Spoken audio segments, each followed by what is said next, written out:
Hello, it's Rhea. Wherever you are, whatever time it is, I hope you are enjoying yourself. So, we are working on my iPad today, which means digital art. And at the time of me filming this, it was White Day, which is commonly known, I want to say, in like East Asia, like Japan, China, Korea, likely other places too, hence why I picked up on doing fan art for it.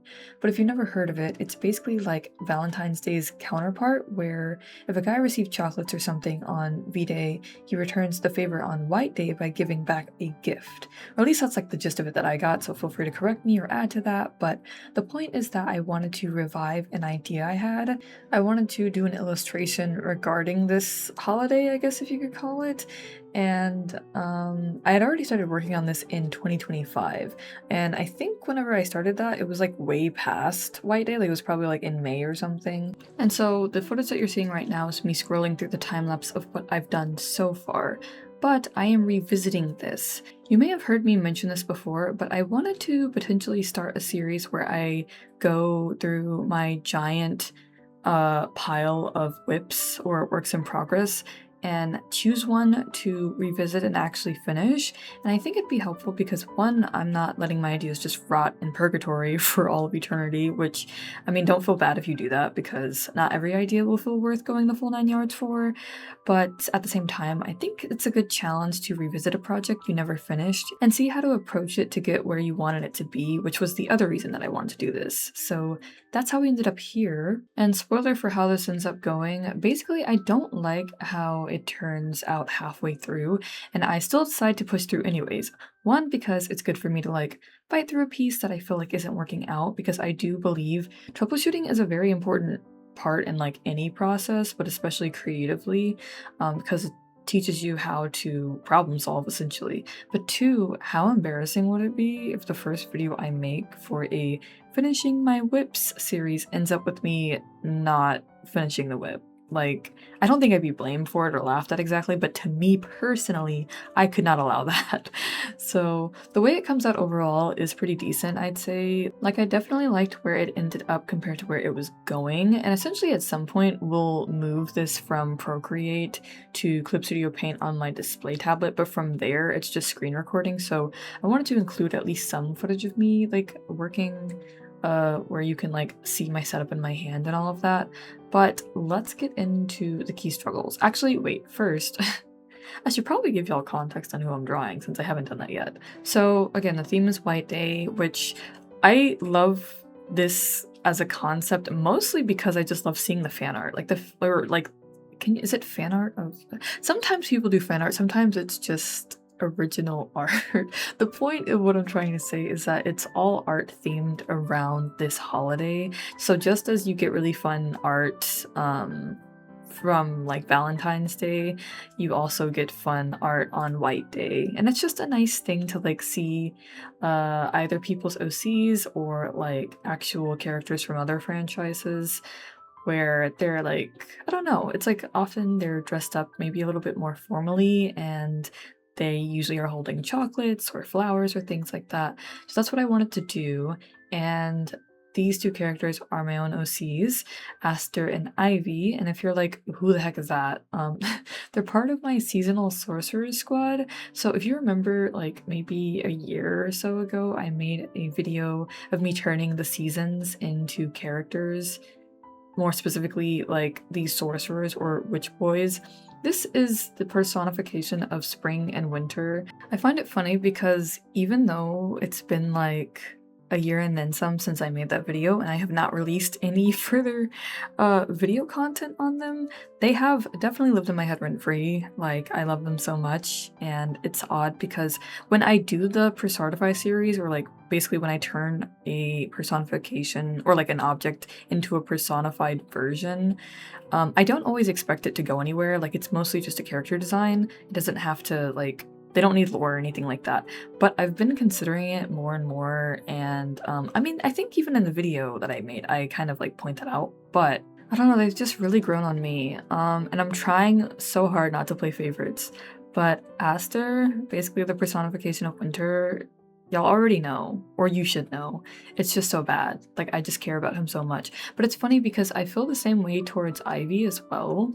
And I'm like, I'm not leaving the other two out. I love summer and fall just as much, but something, I don't know, they just, it's fine. I love all of them. It's okay.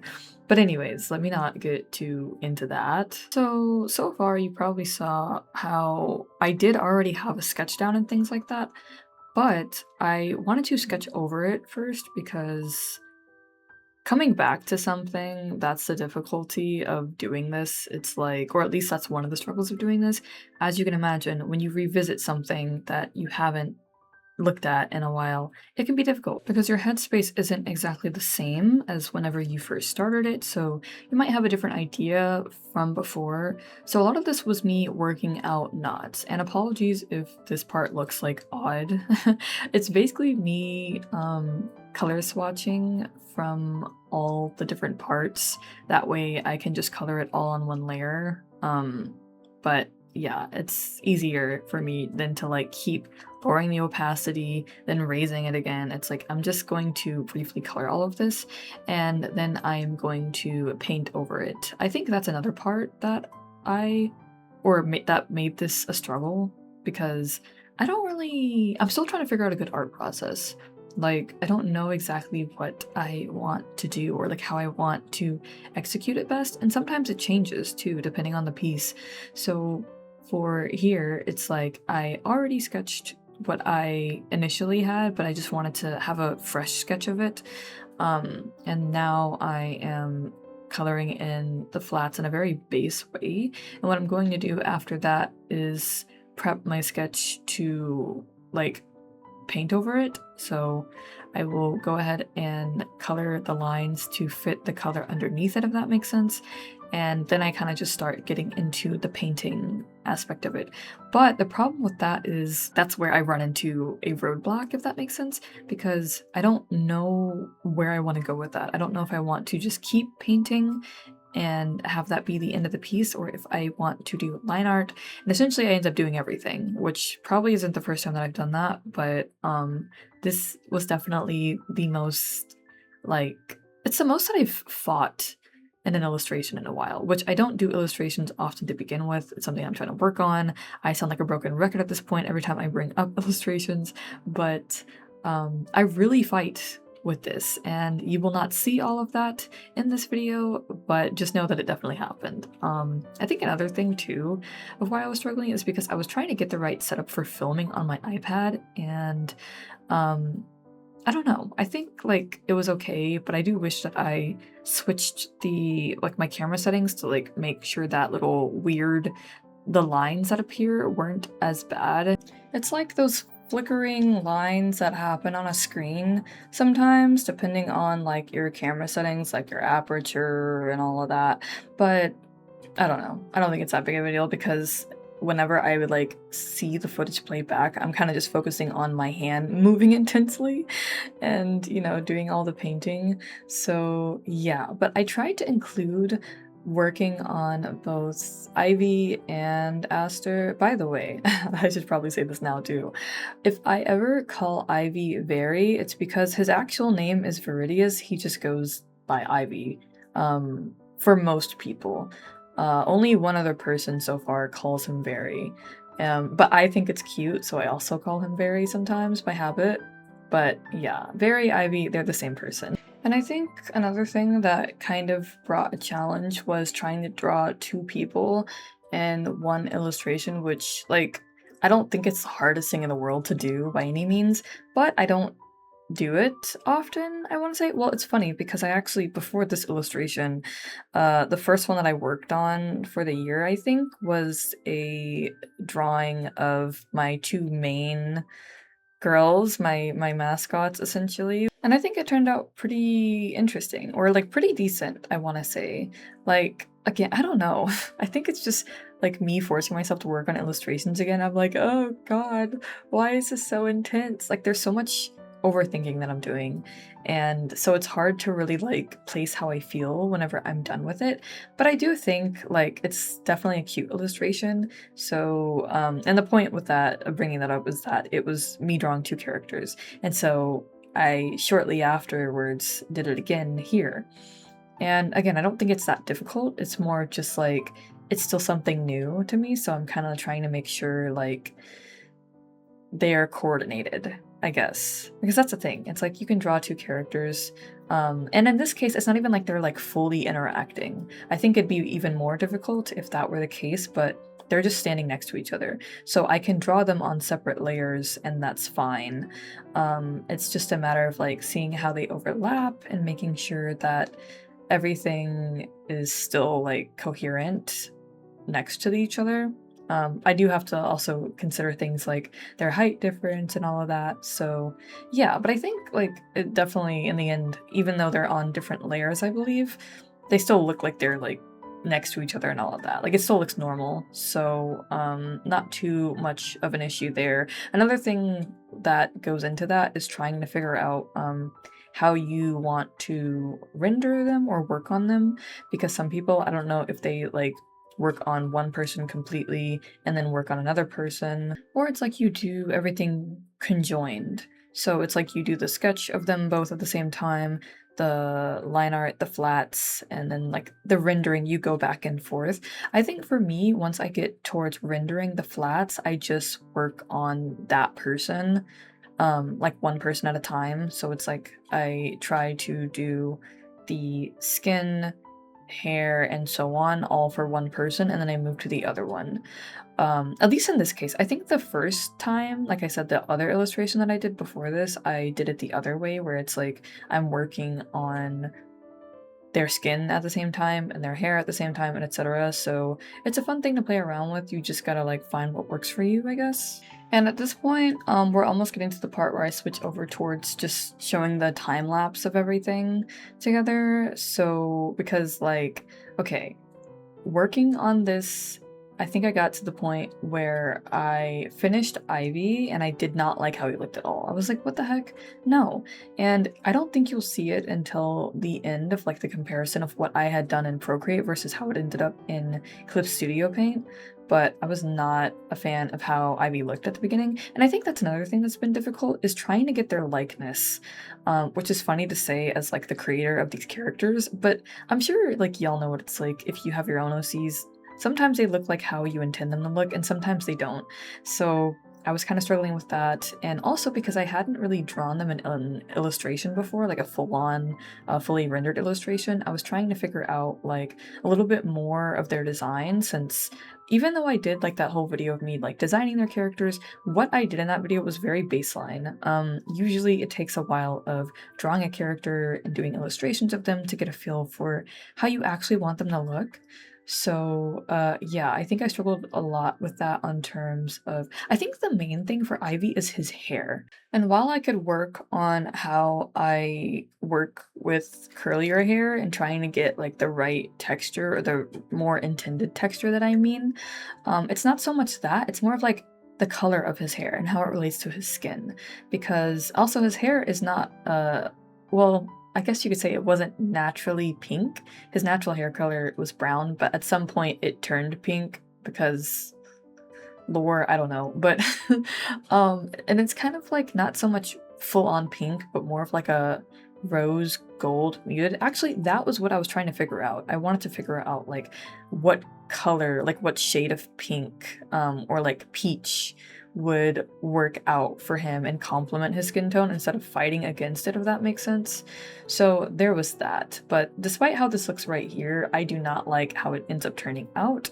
So we are going to very shortly get into the time lapse, which is another difficult part about this, is that I'm doing all of this for nothing essentially, or not for nothing, but I'm kind of working more than I needed to. So getting into the time lapse. Again, you see how I start out with the thumbnails and then I choose one, and from there I do the very first sketch for when I first started on the piece, and then I decide to go through and do a second sketch. Honestly, I feel like I need a better sketching brush. That is something that could also have helped me, because the whole thing with painting over, which is something that I feel like so far I've been doing that as a way to prepare for the line art, because something about painting over my sketch, I don't know, it just helps me figure out the forms of how I want things to look.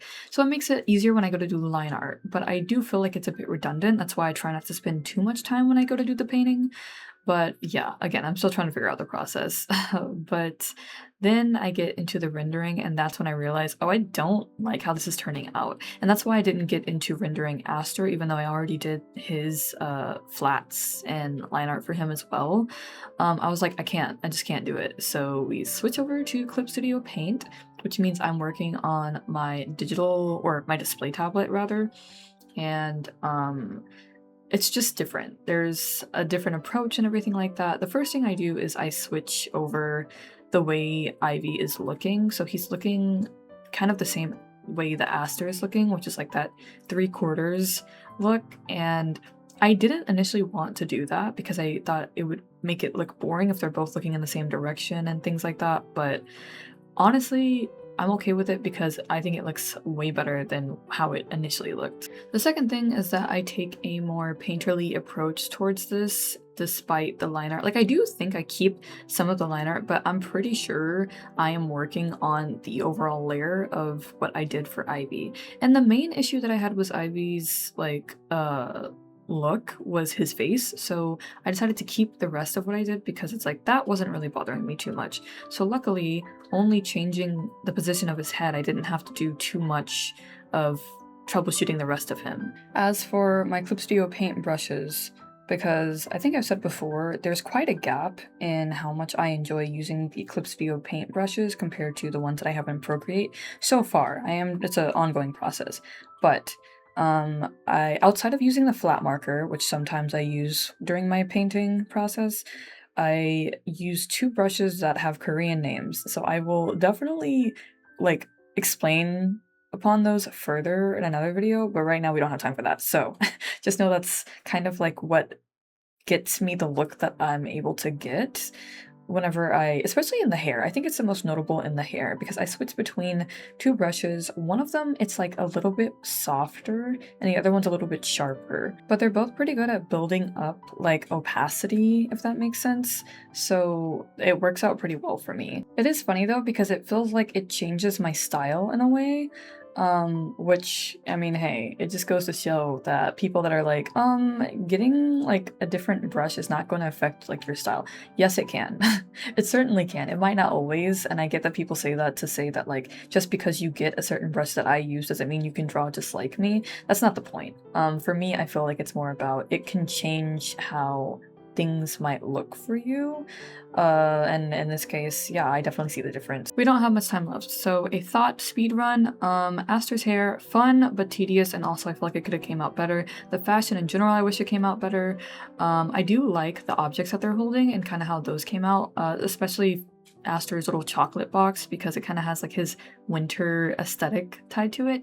I do kind of like the tulips that I drew, but difficult. I wish I did their eyes better, especially Aster's eyes, but I do like the idea of him looking off towards the side. I think that kind of like switches up the dynamic of them both looking in the same direction. Overall, you gotta know when to accept the most you can do in an illustration, and that can be very frustrating, but also helpful for your growth and for your sanity. But I think I've gotten better at realizing that I don't need to push things to the max, and that I can just let go of that frustration of what I don't know how to do yet. But I'm definitely glad that I pushed through, and I want to continue the series, so let me know if you'd be interested. I can try to do more real footage next time, hopefully. But another interaction-based question that I have is, do you guys have a backlog of works in progress that you just choose to ignore? Or did you forget about them completely and you're like, I don't know where they're at? And do you have a traditional art version of that? I think that'd be a really cool video to do as well, where it's like I work on a traditional art work in progress and kind of come back to it after a while. So yeah, despite the absolute struggle I did to get this illustration done, I'm glad that I pushed through anyways, because I do think it looks better than where it was going, and I just feel like it has that gentle aesthetic that I was kind of hoping I could get. So it's not perfect, but I'm glad I did it. And with that, thank you guys so much for watching today's video. If you enjoyed your time here today, please let me know by leaving a like. And if you're interested to see more of my content, you can always check out my other videos and subscribe. If you're new, I am Rhea or Etheria, and I like making art and art-related content on my channel. I try to post frequently on here, but if not, follow me on Blue Sky or Tumblr. Until next time, once again, thank you guys so much for watching, and I wish you a nice rest of your day and or week. Take care.